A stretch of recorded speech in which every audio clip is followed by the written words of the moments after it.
Ladies and gentlemen, with her talk entitled The Power of Your Story, please welcome to the stage Deborah Henley.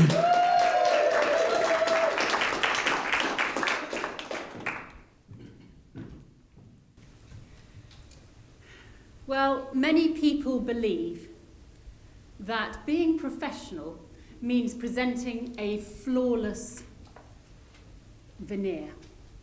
It means presenting a perfect exterior. It means not revealing anything about your true self, when in fact, the opposite is true. Over the last 6 years, I've run workshops and training courses for global blue chips all over the world, working with leaders to develop their influence and presence. And I found that those who are most successful are those who share their own stories, who share something about themselves. And so that's why my message today is that sharing your stories is not just a nice to have. It's not just a nice, cosy fireside chat thing, although it is nice.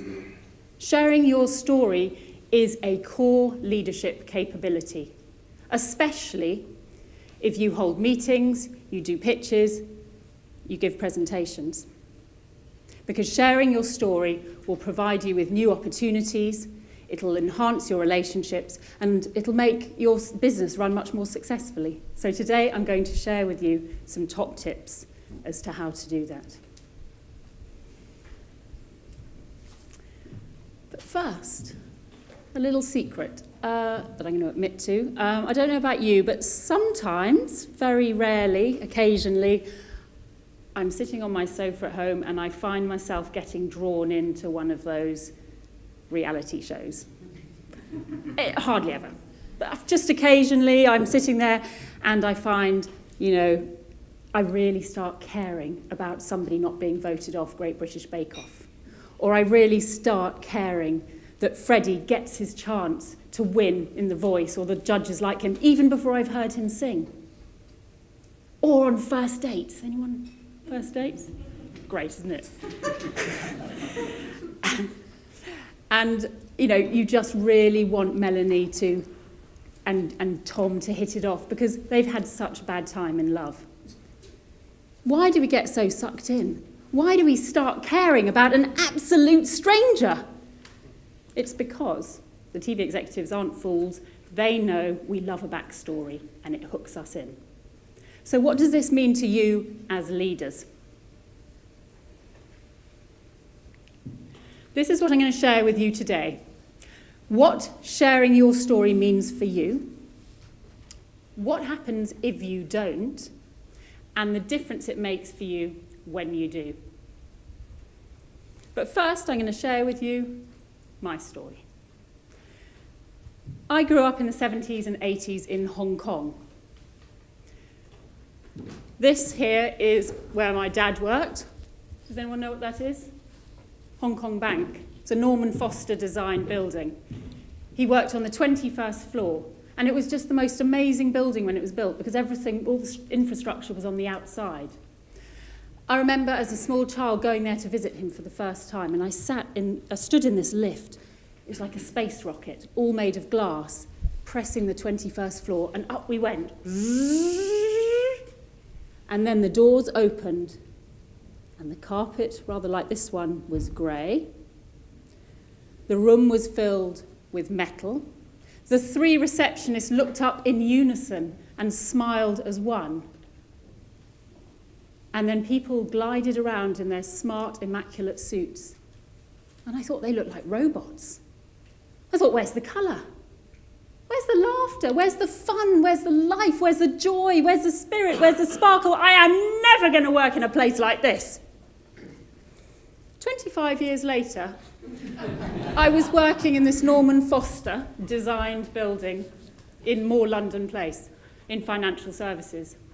I'd been recruited into one of the big four accountancy firms to head up client relationship development. I had, to be fair, worked in psychology before then, and I'd worked doing expressive arts therapies. So when I went in there, I thought I would bring some of that energy and that spirit. But instead, I made my commute, I wore my suit, and I started to try and create that flawless veneer that I could hide behind. and my confidence began to suffer. I didn't bring my opinions, I didn't bring my good ideas, I didn't bring the richness of the experience that I'd had. I didn't bring what I really had to offer, which would have been valuable. And as my confidence declined, I wondered what was going to happen. And then I noticed something. The partners that really had the most powerful effect on their clients in developing market insights, in winning at pitches, in having more and more opportunities in the marketplace, were those who shared something of themselves. They were what people who were true to themselves and often shared something of their story. And so I resolved from then on I was going to do the same. I was going to be true to myself, and I was going to facilitate and enable others to do the same, because it's the most powerful way to be in business. So, what does it mean for you as a leader to tell your story? Well, if you want to change the way people think, feel, and do things, use your story. Because stories do three things that facts alone do not. Stories create an emotional connection. You hear somebody's story and you kind of go, well, I'm like them. I can relate to them. I understand where they're coming from. And you want to back them like you want to back those strangers on a reality TV show. You feel loyal to them. You want them to succeed. You want to be part of their story. The second thing it does is it creates that visceral response. We've all seen a film or watched something that has moved us to tears or made us laugh, made us feel disgusted or horrified. I remember sitting on a long plane journey next to my husband watching Lion. Has anyone seen that, about the boy that gets lost on the train? Oh my goodness. I wept for 2.5 hours, and the cabin crew were kind of coming to me with tissues and kind of doing they didn't know what to do with me. I was a mess. And next to me, my husband was laughing and chortling away with his headphones on because he was watching Veep, Armando Iannucci's programme. And the two of us must have looked quite a sight. But this is the power of stories. And finally, they move people to action. They move people to action because we don't just buy in with our minds, we buy in with our hearts as well. I watched Exodus about the refugees, and it moved me to look at refugees in my own area and think about what I could do. All charities know this. You hear a story and you want to be moved to action. So what happens for you as a leader if you don't share your story? Well, I was talking to this about this to Anita, who worked in local government for 6 years. She said, we had a CEO like that. She never shared a thing about herself. It was disconcerting. It was just odd. We didn't trust her. We didn't believe her. We weren't convinced by her. We said to her, share something, like the fact that you won that medal at the weekend. Nah, people aren't interested in that. And she said, it wasn't until my last day when we had a coffee together that I discovered that actually the CEO was a real human being. So that, to my mind, was a leadership failing. Finally, the difference when you do share your story. Well, the difference is that when you share your story, you get a new insight about who you were. You understand your narrative slightly differently. You can get insights about what happened that change the way you think about your past, but also change what you apply to your future.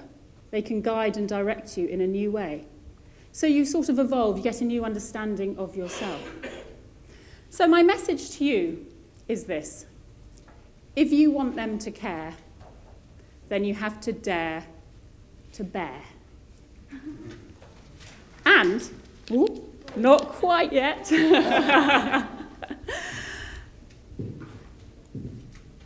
When you share your story, you will transform the lives of people. But the person who changes most when you do is you. Thank you.